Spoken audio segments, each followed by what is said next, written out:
In Immigration and Naturalization Service v. Chadha, the Supreme Court considered the constitutionality of the legislative veto. Congress commonly used legislative vetoes to supervise and control administrative agencies to which it delegated authority.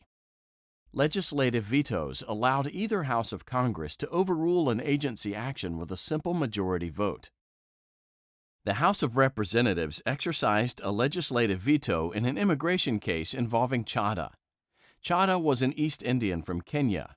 He'd entered the United States lawfully in 1966, but remained after his visa expired in 1972.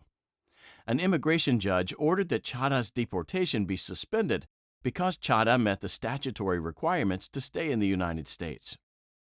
The Attorney General approved the immigration judge's order and recommended to Congress that Chadha stay. The Immigration and Nationality Act allowed Congress to veto the Attorney General's recommendation. The House of Representatives exercised its veto, passing a resolution that Chadha should be deported. The resolution wasn't submitted to the Senate or the President. Chadha challenged the veto. Both the immigration judge and the Board of Immigration Appeals concluded they lacked authority to decide Chadha's constitutional challenge. Chadha petitioned for review in the United States Court of Appeals for the Ninth Circuit. The court held that the veto was unconstitutional because it violated the separation of powers. The court ordered the Attorney General to stop the deportation process. The U.S. Supreme Court granted cert to determine whether Congress's one-house legislative veto was valid. In an opinion by Chief Justice Burger, the court held that the veto was unconstitutional and severed the veto procedure from the remainder of the act.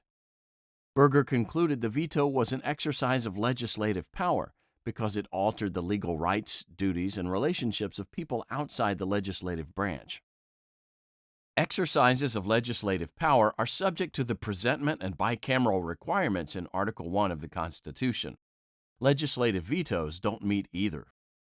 First, the bicameral requirement means legislation must pass by a majority in both the House of Representatives and the Senate. Second, the presentment clause requires that all legislation be presented to the President for approval before becoming law. If the President vetoes legislation, it must be sent back to Congress for possible override by a vote of 2/3 of both houses. Not all actions by Congress are subject to these requirements. However, when the framers intended to allow either house to act alone, they expressly defined the circumstances. Just 4 provisions in the Constitution permit one house to act alone. None authorize the one-house legislative veto. Justice Powell concurred. He reasoned that the House's decision to deport Chadha was an exercise of judicial, not legislative power. Therefore, the decision violated the separation of powers. Although Powell concluded that the legislative veto in the Immigration and Nationality Act was unconstitutional, he didn't reach the broader question of whether all legislative vetoes were invalid. Justice White dissented on the ground that the veto satisfied Article 1's main goals. The Attorney General's recommendation that Chadha stay in the United States conferred presidential approval. Plus, each house had the chance to indicate its disapproval by exercising the legislative veto, or its approval by not doing so.